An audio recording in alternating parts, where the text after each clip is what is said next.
Hi, my name is Mark Bernot. I'm a monetary economist. In this video, I'm going to discuss, is America an empire? A lot of people say America is an empire. The U.S. is an empire. It will collapse. We're going on our downfall. There's a decline. Well, let me put it to you this way. Since I was a kid, people were saying the same thing.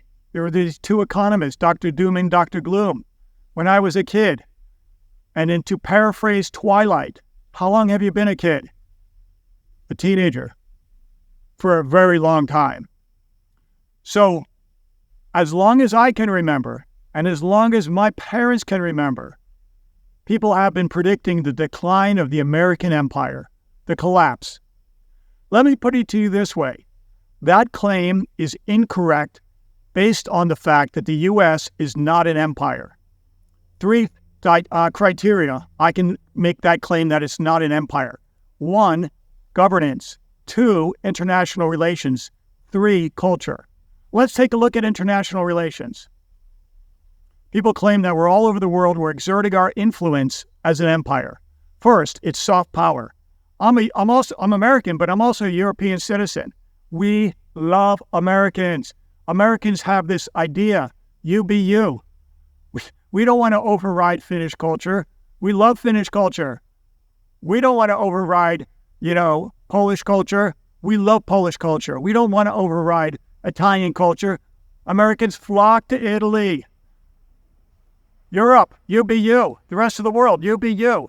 We love having these multicultural, diverse, strategic relationships that are governed based on similar ideals, freedom, democracy, justice, making the world a better place.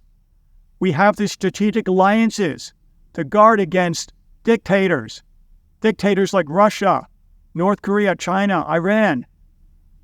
We want to protect people, and we believe that through strategic, and these are open, non-coercive alliances, free alliances, we can come and go. We don't have to participate in it. Both sides is an arm's length transaction. We make the world a better place because through this unity of freedom and democracy, we can stand strong against dictators. Empires don't do that. They exert their power. They force their power. I'm a European as well as an American. America does not exert their power on Europe. We love being ourselves. And America lets us, and we let America be America. What about governance? America's a democracy. It's a representative republic. Yes, I know. But it's multi-tiered. It has federal, state, local, even HOAs. Okay, but listen, it's a bicameral representative democracy with checks and balance on the executive branch and the judicial branch. Empires have a high concentration of power, centralization, despotism. If you don't believe me, try living in Russia. Try visiting it, please. Okay? So, we are not centralized like that. If the U.S. central government disappeared, the states would run it. They do the schools, the counties do the schools, the fire, the police, the roads. A lot could go on, and then it goes down at a granular level. Americans are obsessed with this democracy. Just turn on the news. Okay? What about culture? We accept people. English is not even our official language. I mean, I live in Florida, obviously. For Spanish, press 1. And it's all good. I mean, can you see Disney going over to Moscow and setting up a Disney World Moscow because they're just so accepting? Empires don't accept. They enforce a particular idea of what culture is, Ruski Mir, or whatever they're going by. They're not accepting of religions, races, and people and diverse ideas. The United States is. It would be a hard argument to say we're not. We're not perfect. But the United States is not an empire. Rome, people say we're the third Rome. Are we the third Rome? Rome collapsed 476 AD. And why did it collapse? Well, barbarian invasion. We don't have barbarian invasion like that. Germanic tribes, Visigoths. And some people say a lady in Rome, a noblewoman, was sweet on the leader and opened the gates, because how could you storm a walled city like that? That's another story. Then you had Byzantine. That was 476. Then you had Byzantine, 1453. It fell. Sophia, they called her Zoe. She escaped Italy and then married Ivan III of Russia, so that continuity, the third Rome, the energy goes to Russia. It doesn't go to the United States. I mean, if anything, there was a bifurcation. The U.S. was like the Republic, and the Republic was the glory days of Rome. And Russia, that's the empire. What about monetary consideration? I'm monetary economist. Everybody says, well, the petrodollar. No. Simply no. The way the international currency system works is voluntary. The U.S. isn't totally dominant. I mean, the euro, the Swiss franc, there's a lot of other currencies, the Great British Pound, even the Swedish krona. I mean, my goodness, there's so many currencies people can choose from.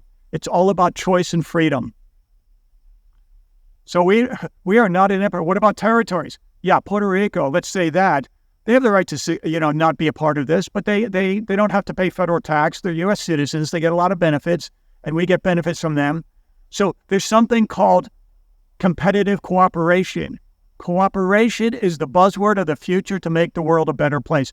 Competitive cooperation, competitive cooperative capitalism. It doesn't have to be this. Everybody sees it in a cartoon-like fashion.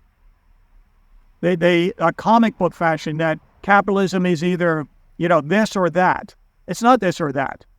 You can have competitive cooperative capitalism, which is a great model for the future. Make the world a better place. A lot of people say, well, who's saying this? Well, my theory is you've got a lot of dialogue coming from the Soviet Union 2.0 right now, and they're masters of propaganda, and they're feeding into your subconscious talking points. And there's a lot of smug journalists who will pick up on this, or people who will assert this. And I'm not even going to mention their names.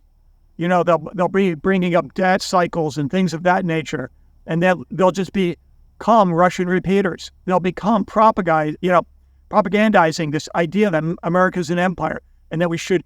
No, I mean, America has a lot of problems. It had a lot of problems. Let's say 200 years ago, this is Seminole. Look at this, Seminole land. My ancestors weren't here. They were escaping this Russian world. Okay, and I can't correct that. But going forward, we are all trying to make the world a better place. America is not an empire, and it definitely is not anything compared to the empires of like Russia. Russia is the empire. It's not going to fall. People have been saying it's going to fall since I was a kid. It's not going to fall. It's not going to collapse. The world is much more complex. Economies are complex. It's just like, people, I sometimes call them economic hypochondriacs. They see one thing wrong here, and they say the whole thing is going to collapse. No, just because you've got a bruise on your arm or something wrong here, it's not like that. So America is not an empire, and if you think it is, make that claim below and back it up. But we've got democratic republic governance. We've got voluntary treaties and alliances like NATO, voluntary, and trade agreements. Yes, it's the nature of humans to be social. Everybody, even animals, you take a bee from their beehive, I don't know if they can survive. Humans want to be social, connect, comparative advantage, and free trade. Adam Smith, make the world a better place. So we've got these friendship alliances around the world. And third, we are accepting and assimilating of foreign cultures. It's great. And all cultures in our country, and we do this, so is within, so is without. Just like we do in the United States, we accept and we love this and celebrate this diversity. We also love Finland. We also love Denmark. We also love Ireland. We also love Italy, and just celebrate, and we want them to be them in our mutual relationships and all around the world. So thank you very much. My name is Mark Biernat. I'm a monetary academic economist. Thank you very much. Have a great day.